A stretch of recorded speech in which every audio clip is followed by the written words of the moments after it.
ለምን ይመስልሃል? ገና ከጥንት ከጧቱ አንተን በመክዳት ነው የጀመሩት። ፖለቲካቸውም ከውጭ ኃይሎች ጋር ተመሳጥረው አንተ ላይ ሴራ በመጎንጎንና ከጀርባ በመውጋት እየተቃኘ ነው።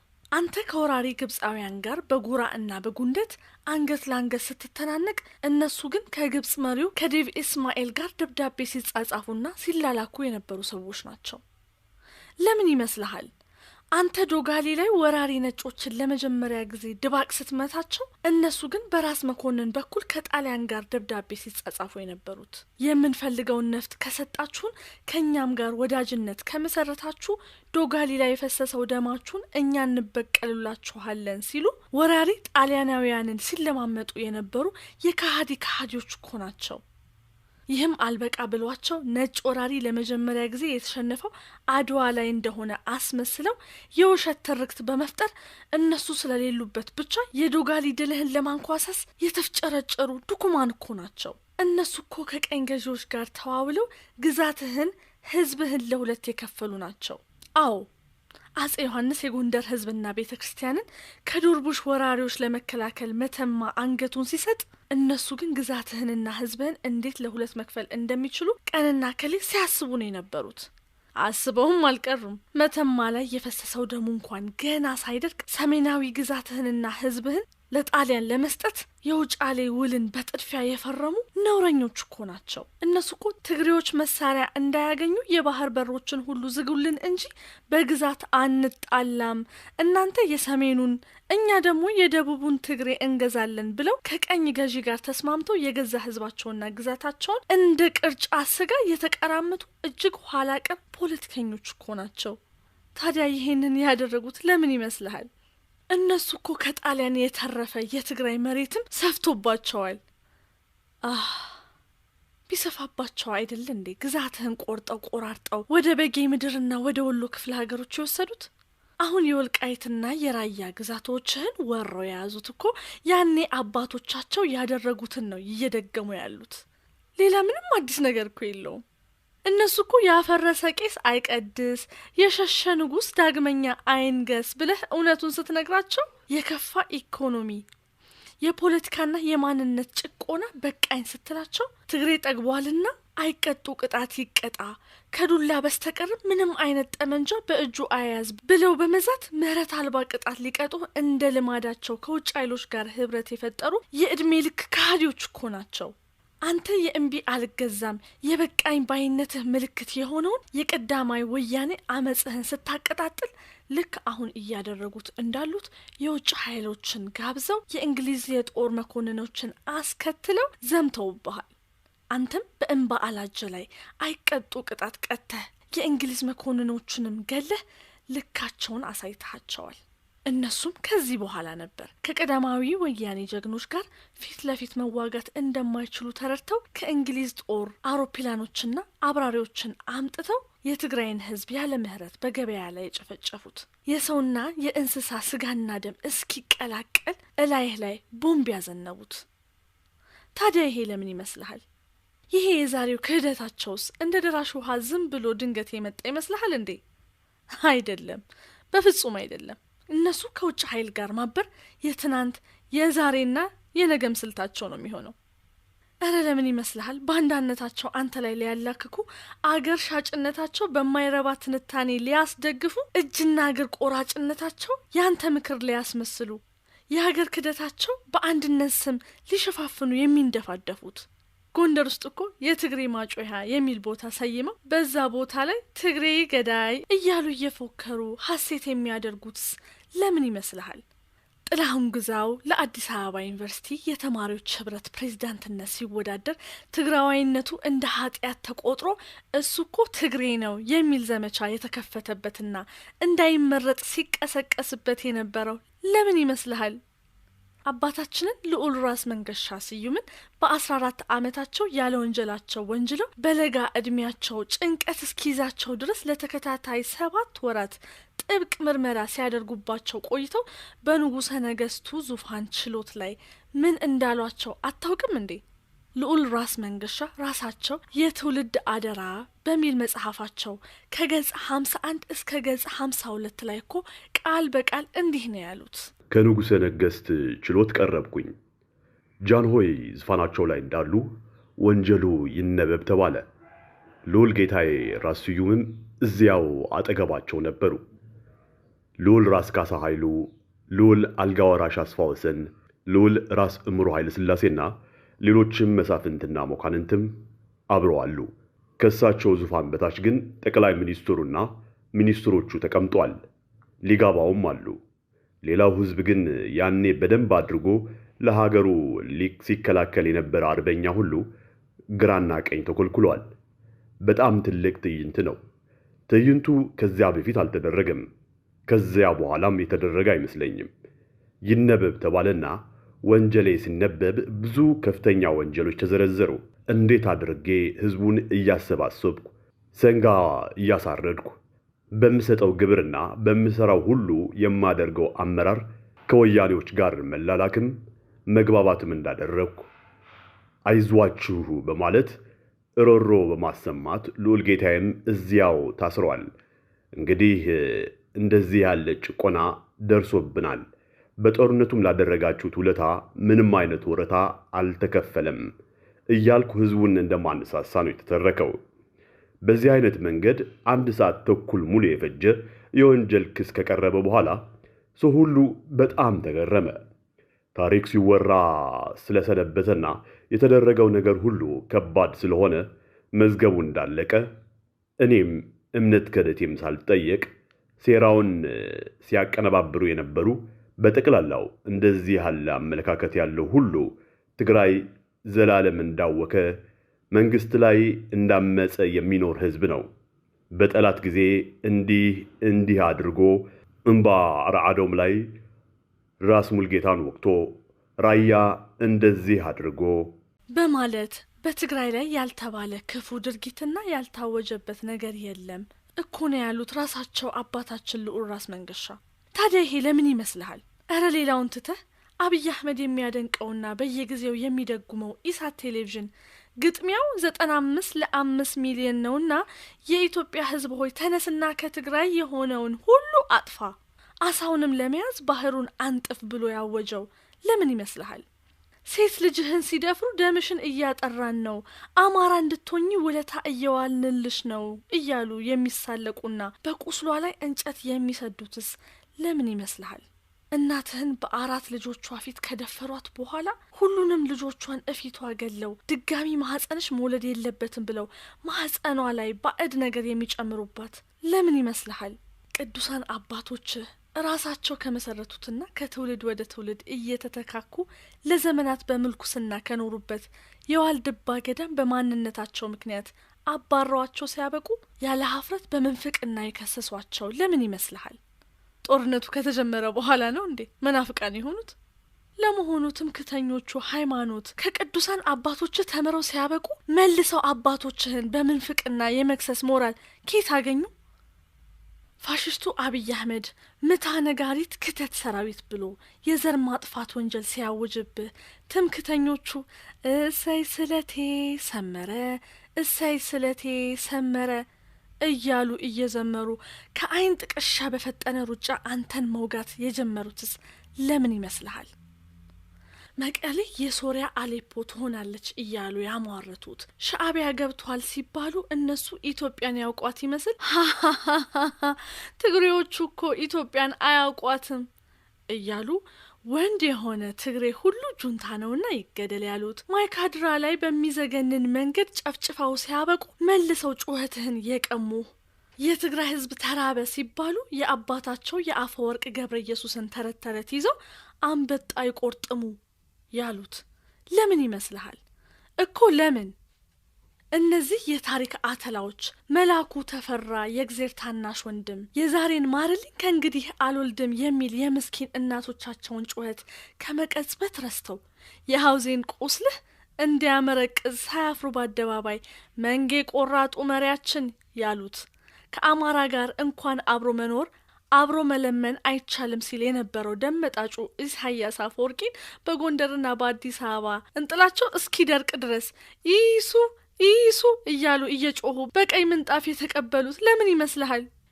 ኢሳያስ ኢትዮጵያውያን ወገኖቻቸውን የወርቅ ጥርሳቸውን እንኳን ሳይቀር እያወለቀ እንዳባረራቸው እያወቁ እነሱ ግን ኤርትራውያንን እናንተ ከኢትዮጵያ ስትባረሩ ትግሬዎች ቤቶቻችሁን ወረሱ የሚል እጅግ ነውረኛ ጽሑፍ ይዘው አደባባይ ለመውጣት ያላፈሩትስ ለምን ይመስልሃል?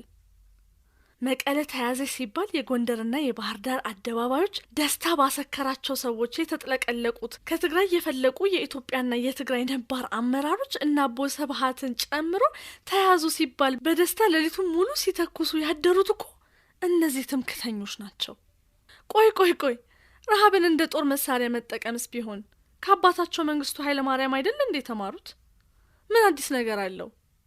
በ1977 ዓመተ ምህረት በጦር ሜዳ ያጡትን ድል አንተን በረሃብ በመፍጀት አይደል እንዴ ያሳኩት? ታዲያ ይሄ ለምን ይመስልሃል?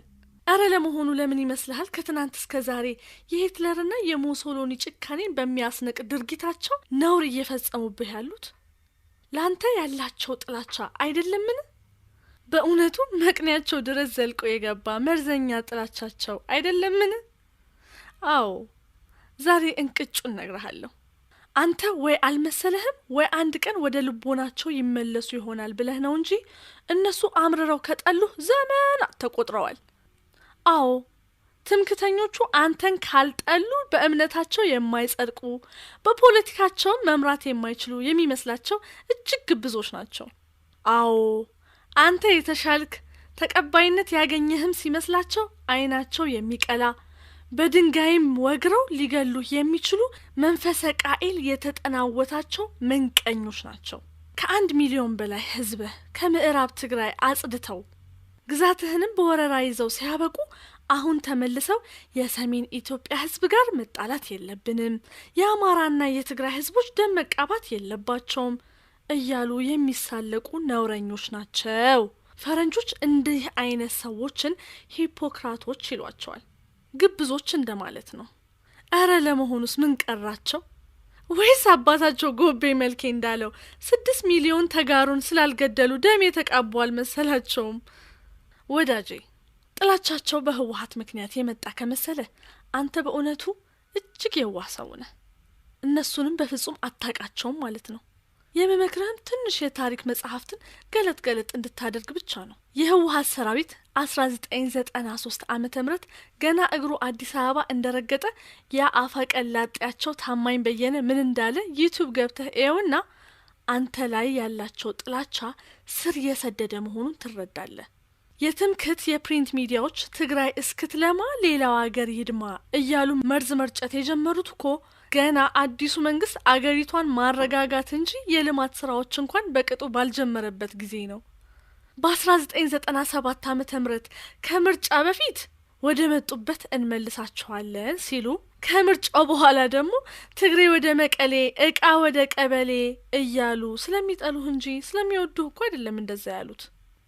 ነጋደራስ ገብረ ህይወት ባይከዳኝ አጼ ምኒልክ የትግራይን ህዝብ እንደራሳቸው ህዝብ አላዩትም ሲሉህ እኮ ዝም ብሎ ሳይሆን ተጨባጭ ማስረጃ ነው። ከፈለክ ደግሞ የውቁ ባንዳው አፈወርቅ ገብረ ኢየሱስን መጽሐፍ አንብብና እነዚህ ሰዎች ምን ያህል ባንተ ጥላቻ የተናወዙ እንደሆነ ይገባሃል። የትግራይ ልጃገረዶች በ10ና በ20 ወታደሮች እየተደፈሩ ህፃናት በጥይት እየተቆሉ እናትህ ደምንባ እያነባች ባለችበት ጊዜ ያ ዲያቆን ተብየው ዳንኤል ክብረት አሁን ኢትዮጵያ ከፍታ ላይ ነች፣ ከዚህ ከፍታ መውረድ የለባትም ሲል እኮ ጥላቻውን ነው በግልጽ እያንጸባረቀ ያለው። ሰሞኑን ደግሞ በቅዱስ ፓትርያርኩ ላይ በተነሳው ውዝግብ ምክንያት የተወሰኑ ትምክህተኞች ብፁዕ ወቅዱስ አቡነ ማትያስን ደግፈው በመቆማቸው ምክንያት አንተን የደገፉና ትልቅ ውለታ የዋሉልህ ይመስል እያወሩ ነው። እነዚህ እኮ ደንቆሮች ናቸው። ትምክህተኞቹ አባታችንን ደገፉ አልደገፉ ይህ የነሱ ጉዳይ እንጂ እኮ ያንተ ጉዳይ አይደለም። አባታችን እንደሆኑ የሚያምኑበትን ተናግረው ግዴታቸውን ተወጥተዋል። የትግራይ ህዝብም የፈለገው ይህንኑ ነበር። አባታችን እውነት በመናገራቸው የሚመጣባቸው ማንኛቸውም ነገር ካለም በጸጋ እንደሚቀበሉ ጥርጥር የለውም። ከዛ ውጪ ግን በትግራይ ህዝብ ላይ የህልውና አደጋ የተጋረጠው የትምክህተኞቹ የጥላቻ ፖለቲካ ሆኖ ሳለ የሁሉም ኦርቶዶክሳውያን አባት የሆኑትን ፓትርያርክ ስለደገፉ ኃጢአታቸው ከቶ ሊረሳላቸው አይችልም፣ አይገባምም። በማስመሰል ፖለቲካ እንደ ምሳሌ እንኳን ብንወስድ የኢትዮ 360 ሚዲያ ጋዜጠኞች እስስታዊ ባህሪ አንድ ማሳያ ነው። ለምሳሌ የዛ ሚዲያ ጋዜጠኛ የሆነው ሀብታሙ አያሌውን ብንወስድ ከህወሓት ሰማይ ስር በሚል መጽሐፉ እስስትነቱና ድንቁርናውን ያሳየበት ሐሳብ ገጽ 44 ላይ እንዲህ ብሎ ጽፏል። ተፈጥሮ ፊቷን አዙራ አፈር ነስታ የድንጋይ ኮረት የሸለመችውን አብዛኛውን የትግራይ መሬት የሚታገለው ደሃ ገበሬ መርጦ ስለተወለደበት እንዳልሆነ ግን መግባባት ላይ ሊደረስበት ይገባል። እዚህ ላይ ጋዜጠኛው ለትግራይ ህዝብ ሐዘኔታ የተሰማው በማስመሰል ነው መርዙን እየረጨ ያለው። ነገር ግን የሰውየው አገላለጽ በትግርኛ ኮሃሎያ መሲለን መንቆሮ ወይም በግርድፍ ትርጉሙ ኳዮች መስለው አይን አጥፊዎች እንደማለት ነው። የጽሑፍ ፊደል ቀርጾ ለአያቶቹ ያስተማረ የትግራይ ህዝብ ሊከበር እንጂ ሊታዘንለት ባልተገባ ነበር። ጋዜጠኛው የድንጋይ ዘመን አስተሳሰብ የተጠናወተው ሆኖ ነው እንጂ በዚህ የእውቀት ኢኮኖሚ ወይንም ደግሞ ኖሌጅ ኢኮኖሚ ዘመን የድንጋይ ኮረትም ቢሊዮን ዶላሮች የሚታፈስበት ትልቅ ሀብት ነው። ውለታ ቢስም ቢሆን ነው እንጂ አሁን እሱ የሚኮራባቸው አብዛኞቹ የታሪክ የስልጣኔ የሉዓላዊነት መገለጫ ምንጫቸውና ባለቤታቸው የትግራይና የትግራይ ህዝብ እኮ ነው። ግን ውስጡ ያለው አያቶቹ በመንቀኝነት የጋቱት የትግራይ ጥላቻ ስለሆነ ያዘነ መስሎ ከድንጋያማዋ ትግራይ መወለድ እርግማን እንደሆነ አስመስሎ ቢሞነጫጭር አያስገርምም። ለመሆኑ አሁን እየተካሄደበት ያለው የዘር ማጥፋት ጦርነት ዋናው አስተባባሪና አስፈጻሚ ማን ሆነና ነው? በዚህ ጦርነት ግንባር ቀደም ተሰላፊዎቹ ትምክተኞቹ አይደሉምን?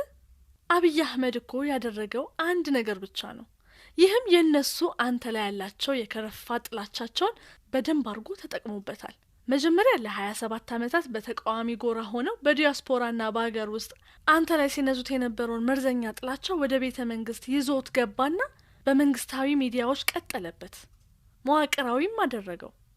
በመቀጠልም ጦርነቱ ሲታወጅ ተነስና መሬትህን አስመልስ ብሎ አጋግሎ በነበራቸው ጥላቻ ላይ ቤንዚን ጨመረበት፣ እንደ ፈረስም ጋለባቸው።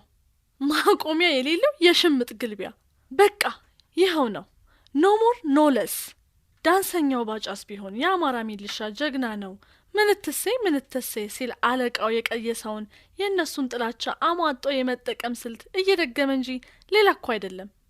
ከዛማ ትምክተኞቹ የአብይን ተልእኮ ተሸክመው ከሻዕቢያም ጋር ተባብረው በጦርነቱና በፕሮፓጋንዳ ዋና አስተባባሪዎችና ተዋናዮች ሆነው መጡ። አሁን ድረስ በውጭና በሀገር ውስጥ ሽንጣቸውን ገትረው የሚከራከሩለትና ግፋ በለው የሚሉት አብይ አህመድ ወክየዋለሁኝ ከሚለው የኦሮሞ ህዝብ የወጡ ልሂቃን ሳይሆኑ እነዚህ ትምክተኞች እኮ ናቸው። ለመሆኑ ከ3 ዓመት በፊት ጀምሮ ከሻዕቢያ ጋር ተባብረህም ቢሆን ትግራይን ስበር ሲሉት የነበሩት በኢሳት ቴሌቪዥን የመሸጉ የትምክት ኃይሉ ጋዜጠኞች አይደሉም እንዴ?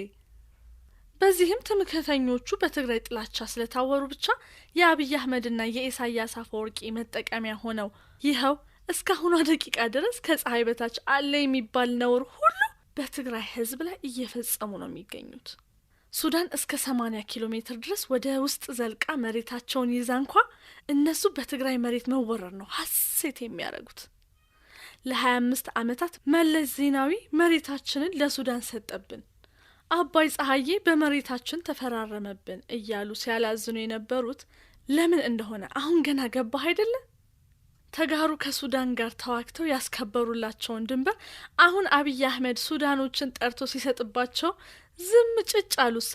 የእነዚህን ሰዎች የውቅያኖስ ያህል ጥልቅ ጥላቻ አሁን በደንብ ተገለጠልህ አይደል? ነውራቸውንስ አስተዋልከው አይደል?